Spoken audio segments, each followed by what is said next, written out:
In Lebanon, where it's been 54 days since the start of Israel's military offensive. Now, its forces, they've bombed thousands of homes, mostly in the southern and eastern parts of the country.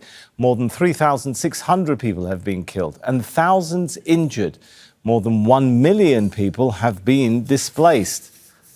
At least 4 people have been killed and many others injured after missiles flattened a residential building in the central Beirut suburb of Basta early on Saturday morning.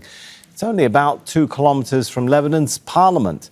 Since Israel's offensive against Hezbollah began, it's rarely targeted the centre of the capital, instead focusing mostly on the southern suburb.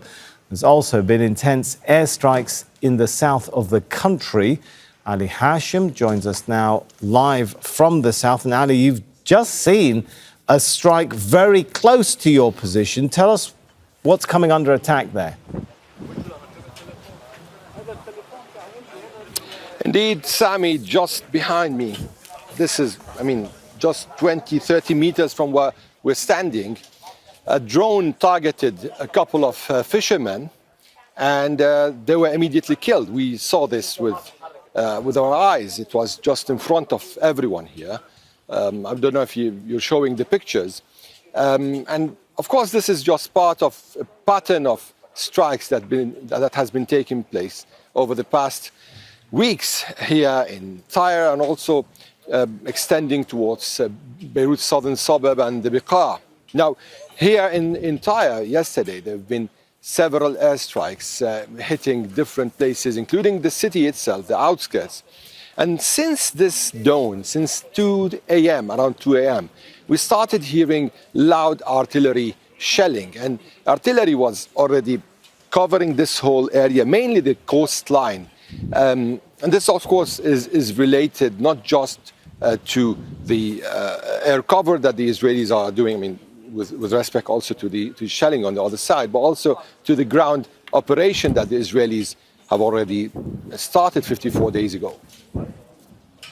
And Ali, talking about that ground operation, how far are Israeli ground forces actually pushing from the border at this point? Well, it seems overnight the Israelis were able to push towards Al-Bayada, because we've been seeing from here, from when we are standing, fierce engagement between Hezbollah fighters and the Israelis. At least we documented 2 launches of anti-tank guided missiles towards Israeli tanks in Al-Bayada. Now, with the Israelis having these positions on Al-Bayada, it seems they are heading now to cut off the coastal line towards Naqoura. And this is one of the objectives. By taking Naqoura, just in case they were able to, or they are able to, in parallel with the operation that's already going on the eastern side, the eastern sector in Khiyam, because they're pushing towards Khiyam. They're already fighting Hezbollah forces. There is intensive battles there. And they're also trying to encircle the city, which is a major city on the border. Now, if they take Al-Khiyam and Naqoura, then the whole borderline will be under Israeli control. And then they can start emphasizing their second phase, which might extend between 5 and 7 kilometers from the border. All right, thanks so much to Ali Hashem there, reporting to us from the south of Lebanon. Let's take this to Zein Basravi. He joins us from the Lebanese capital. Zein, we've been talking about strikes on Basta in the center of Beirut, a very densely populated area. How much devastation have those strikes caused? Well, very quickly, Sammy, in the last hour or so, we've gotten yet another threat from the Israeli military, another forced evacuation order focusing on the southern suburbs of Beirut, 2 neighborhoods, Al-Hadath and Shuaifat. And those were the areas around which there were multiple strikes yesterday. We're expecting more to be carried out later today after that new threat. Now, coming to the central part of Beirut and the attack this morning. It was a highly concentrated area, which means lots of buildings. It was densely populated, which means lots of people. It was early morning, pre-dawn at around 4 a.m., which means in this residential area, people were at home, most likely sleeping and in their beds. So we are expecting the number of dead and the number of injured to continue to go up throughout the day. There is rescue crews. Volunteers are on the site. They are carrying out whatever they can do to dig through the rubble, to look for survivors, most likely recovering bodies. Now, this happened in the central part of Beirut, close to the waterfront, close to popular hotspots and tourist areas, hotels and restaurants.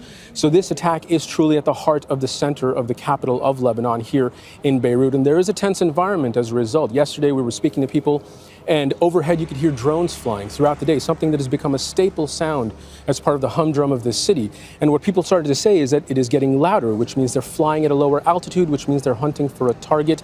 And then you saw the events of this morning. And once again this morning, we can hear the drones flying overhead at low altitudes. And Zain, where does this intensification of strikes leave all the recent talk of a US brokered ceasefire deal?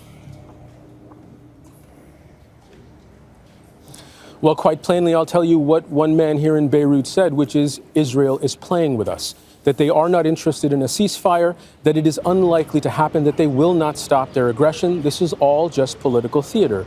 What Israel is saying, what the United States is saying, the shuttle diplomacy between Beirut and Tel Aviv by the U.S. Special Envoy.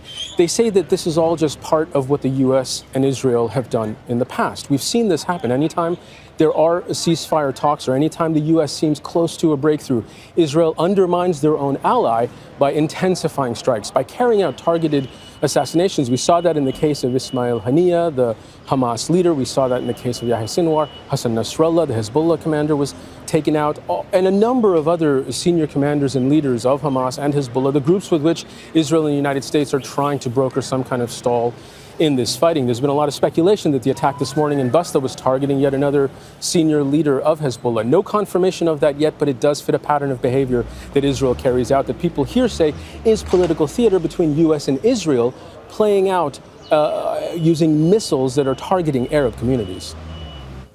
All right, we'll leave it there. Thanks so much to Zein Basravi. Make sure to subscribe to our channel to get the latest news from Al Jazeera.